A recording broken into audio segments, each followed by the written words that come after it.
Hello बच्चों, आज की क्लास में हम एक्सरसाइज 12.2 के जो रिमेनिंग क्वेश्चंस हैं उन्हें समझेंगे। पिछले वीडियो में मैंने आपको क्वेश्चन नंबर 1 और 2 के कुछ पार्ट समझाए थे, तो अभी हम आ जाते हैं क्वेश्चन नंबर 3 के ऊपर। तो इसमें क्या है कि we have to factorise am square plus bm square plus bn square plus an square. तो इसमें 4 टर्म्स हैं, तो ग्रुपिंग करनी पड़ेगी।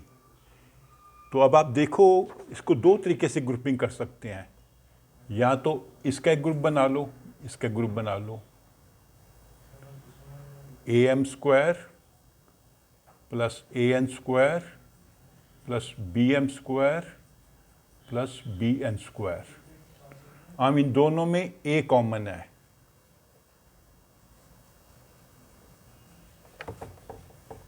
और इन दोनों में b कॉमन है। ओके, अब ये 2 फैक्टर्स बन गए हर एक एक्सप्रेशन के, और ये फैक्टर कॉमन है दोनों में। तो m square plus n square एक फैक्टर हो गया। यहाँ पे अब a बचेगा क्योंकि ये तो बाहर आ गया, और यहाँ पे b बचेगा क्योंकि ये बाहर आ गया। तो ये इसका आंसर हो गया। ठीक है, तो एक तरीका ये है ग्रुपिंग करने का। दूसरा मेथड क्या है, इसी को हम दूसरे तरीके से भी कर सकते हैं। आंसर दोनों का सेम ही होगा।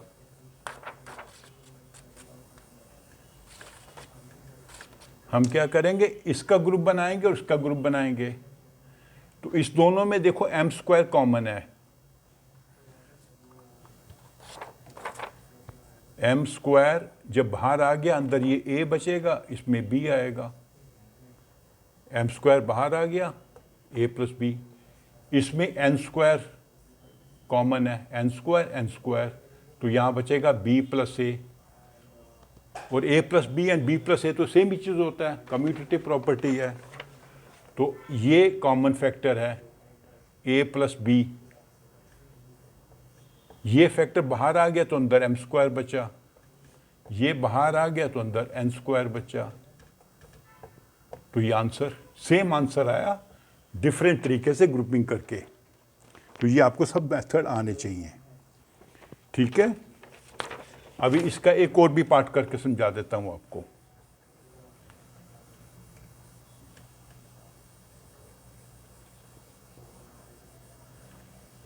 इसका पार्ट ले लेते हैं हम 9।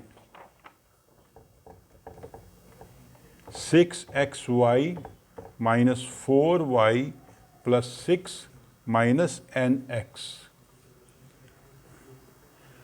तो अभी भी यहां भी ग्रुपिंग करनी पड़ेगी। तो अभी आप ग्रुपिंग कैसे करेंगे, ये आपने सोचना है।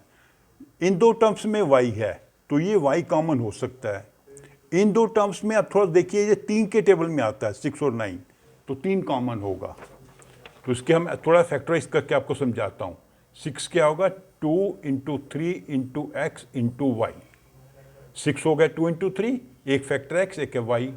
इसका भी 2 इंटू 2y। इसका क्या करेंगे, 3 इंटू 2, 3 इंटू 3।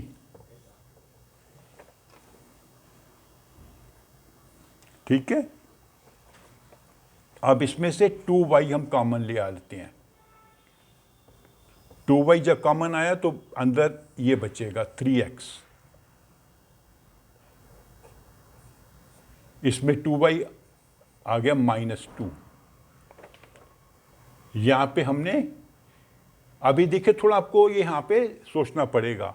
यहां पे x पॉजिटिव है, तो अगर हम +3 को बाहर निकालेंगे तो x नेगेटिव हो जाएगा। तो हम क्या करेंगे, -3 को बाहर निकालेंगे। समझ आया? जब -3 को हमने बाहर निकाल दिया तो अंदर बचेगा +3x। और यहां से जब हमने -3 को बाहर निकाला तो अंदर -2 हो जाएगा, क्योंकि minus into minus is plus.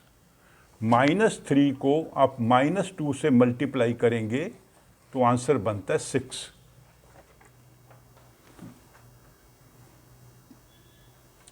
ठीक है, तो अभी देखिए ये कॉमन फैक्टर है। या जनरली दो स्टेप्स में ये क्वेश्चंस होते हैं, 2 बार आपको कॉमन निकालना पड़ता है। 3x माइनस 2 कॉमन फैक्टर है, तो ये जब कॉमन फैक्टर बाहर आ गया अंदर बचा 2y और यहाँ पे बचा -3 आंसर। तो ऐसे क्वेश्चंस में थोड़ा आपको ये देखना है कि यहाँ पे हम +3 करें कि -3 करें। अगर आप +3 करते, मैं आपको करके बताता हूँ, थोड़ा सा स्टेप आपका मुश्किल हो जाता, लेकिन दिक्कत नहीं पड़ती उसमें भी। अगर आप +3 को बाहर निकालेंगे तो आंसर आएगा 2 - 3x। अभी 3x - 2 एंड 2 - 3x सेम नहीं है। जैसे 5 - 4 एंड 4 - 5 सेम आंसर नहीं है। तो इनको सेम बनाने के लिए हम क्या करेंगे, -1 से बाहर ले आएंगे, इसको माइनस कर देंगे, ये बन जाएगा 3x - 2। हमने दोनों फैक्टर्स को -1 से मल्टीप्लाई किया, 3 को -1 से किया -3 बन गया, इनको -1 से किया, ये माइनस को -1 से किया प्लस हो गया। तो अभी 3x - 2 कॉमन आ गया और ये फैक्टर बचा 2y, ये फैक्टर बचा -3। सेम आंसर, +3 किया या -3 किया। तो ये आपको एक्सपेरिमेंट करने चाहिए, अलग अलग तरीके से क्वेश्चन को अटेम्प्ट करना चाहिए। उससे आपकी जो मैथ की पकड़ जो है, टॉपिक की पकड़ अच्छी हो जाएगी। You will understand it better. अभी हम आते हैं क्वेश्चन नंबर 4 पे, पार्ट 3। x4 माइनस, ऐसा करता हूं, पहले मैं आपको पार्ट 1 करके समझाता हूं। a⁴ minus b⁴। तो अभी हमने आपको फॉर्मूला बताया था, x² - y² = x + y × x - y। ये फैक्टराइजेशन है, दोनों परफेक्ट स्क्वायर हैं और एक टर्म को सेकंड से माइनस किया हुआ है, लेकिन यहाँ पे पावर 4 है, हम इसको चेंज कर सकते हैं। a² ⁴ 2 b² ⁴ 2। अब ये शेप में आ गया। अंतर क्या है, यहाँ पर जो x है वो a² है, y है b²। तो पहली टर्म में a², सेकंड है b²। तो दोनों टर्मों को ऐड करेंगे, एक फैक्टर, दोनों को सब्ट्रैक्ट करेंगे, दूसरा फैक्टर। लेकिन नहीं, अभी एक स्टेप और कर सकते हैं, यही फॉर्मूला यहां भी लगा सकते हैं। a² + b²। अब ये वाला फॉर्मूला यहां लगाएंगे, a + b × a - b। ये फैक्टर बने इसके।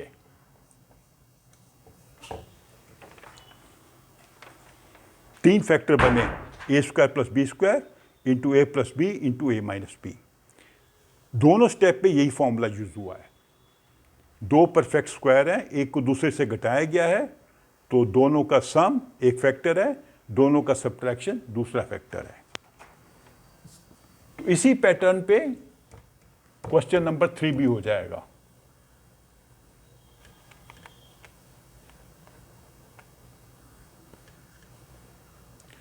हो सकता है दो आइडेंटिटीज आपको यूज करनी पड़े, x4 - y + z4। पहले में a⁴ और b⁴ था, यहां पे b की जगह है y + z। तो आप इसको थोड़ा ऐसे मत कंफ्यूज कीजिएगा, मैं फॉर्मूले को ऐसे लिख देता हूं ताकि आप कंफ्यूज ना हो। a² - b² = a +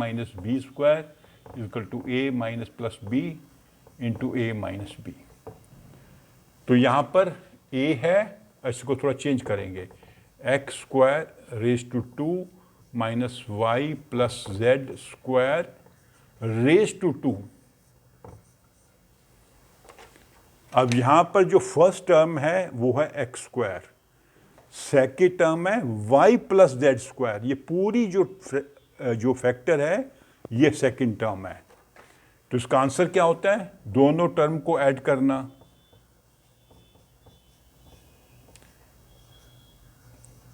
ये एक फैक्टर है। पहली टर्म को सेकंड टर्म में ऐड किया, पूरी टर्म लिखनी है। टर्म क्या है? y प्लस जेड स्क्वायर, फिर X square minus Y plus Z square.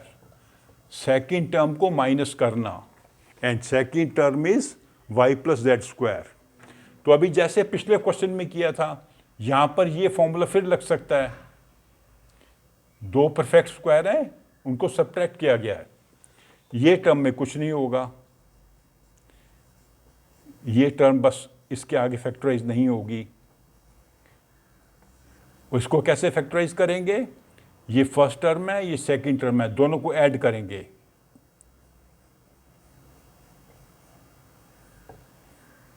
Second term में दोनों को सब्ट्रैक्ट करेंगे।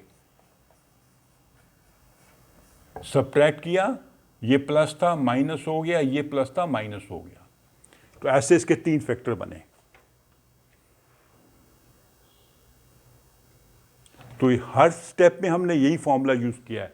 सिर्फ ध्यान रखना है कि फर्स्ट टर्म क्या है और सेकंड टर्म क्या है। यहां पर सेकंड टर्म ये complete y plus Z square है, यहां पर कंप्लीट टर्म है y प्लस जेड।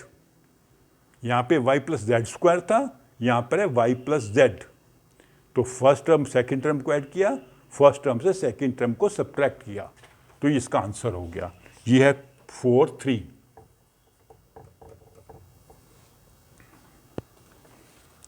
ठीक है, तो बाकी पार्ट आप इसके अटेम्प्ट करिए।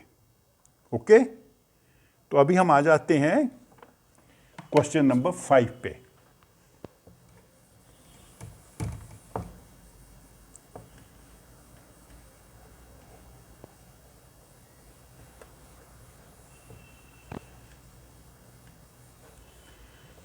क्वेश्चन नंबर 5 का एक पार्ट ले लेते हैं, part 2।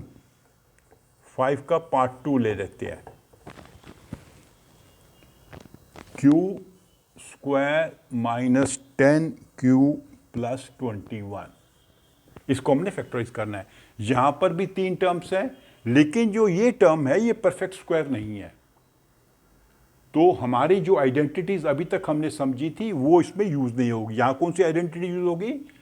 x plus A into X plus B is equal to X A plus B into X square X plus A B. पहली टर्म का स्क्वायर, दोनों सेकंड टर्म को ऐड करके पहली टर्म से मल्टीप्लाई किया और दोनों सेकंड टर्म्स को मल्टीप्लाई किया। ठीक है, तो अभी हमने इस आइडेंटिटी को यूज करके हमने सॉल्व करना है।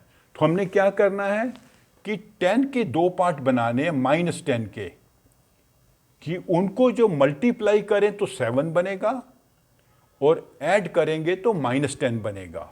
तो उसका एक पार्ट होगा -7, दूसरा होगा -3। क्यों?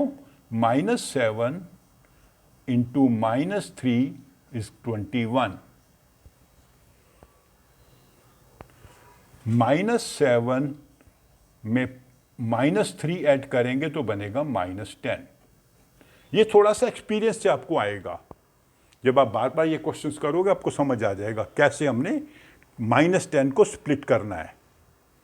-10 को जब स्प्लिट करेंगे दो पार्ट में, एक बनेगा -3 -7, उनको मल्टीप्लाई करेंगे, आंसर आएगा 21, ये वाला। दोनों को ऐड करेंगे -10। तो अभी हम क्या करेंगे, इसके दो फैक्टर बनाएंगे सेकंड टर्म के। q square -7q -3q plus 21, ये इसके हमने बना दिए, इसके दो पार्ट कर दिए। अभी इनकी ग्रुपिंग करेंगे, इसकी ग्रुपिंग करेंगे। यहाँ से q कॉमन आ जाएगा, q -7, q स्क्वायर है मतलब q इंटू क्यू, एक q बाहर आ गया, एक ब्रैकेट में आएगा, ये q बाहर आ गया -7। यहाँ पे हम -3 को बाहर निकालेंगे। जब -3 को हमने बाहर निकाला तो यहाँ बचेगा q प्लस वाला, क्योंकि plus into minus is minus, और यहाँ पे आएगा -7। -7 इंटू -3 इज प्लस 21।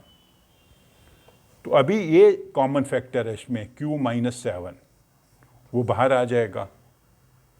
जब q माइनस 17 हमने बाहर कर दिया तो ब्रैकेट में क्या आएगा, ये वाला पार्ट q और यहाँ पर ये वाला पार्ट आंसर। ये वाला पार्ट एक फैक्टर है, q माइनस 3 दूसरा फैक्टर है, तो ये इसके दो फैक्टर्स बन गए। और ये कौन सी आइडेंटिटी यूज की हमने, x plus A into X plus B is equal to X square plus A B into X plus A B. ये वाली आइडेंटिटी को हमने यूज किया। तो ऐसे आप जो इस क्वेश्चन को आप सॉल्व कर सकते हैं। ठीक है, तो बाकी भी जो इसके दो पार्ट हैं वो भी ऐसे ही आप अटेम्प्ट करिए। तो किसी पार्ट में आपको दिक्कत आती है मेरे कमेंट बॉक्स में लिखो, तो मैं आपको करके समझाऊंगा। तो इस पर का हमारी जो एक्सरसाइज 12.2 भी कंप्लीट हो गई। तो नेक्स्ट वीडियो में हम समझेंगे कि अलजेब्रिक एक्सप्रेशंस को डिवाइड कैसे करते हैं, उसमें ये फैक्टराइजेशन काम आएगी। फैक्टराइजेशन समझ आ जाएगी तो आप जो है अलजेब्रिक एक्सप्रेशंस को डिवाइड करना भी सीख जाएंगे। ओके, तो उस मेरी वीडियो को लाइक करो, अपने फ्रेंड्स के साथ शेयर करो और मेरे चैनल को सब्सक्राइब भी करो। Thank you.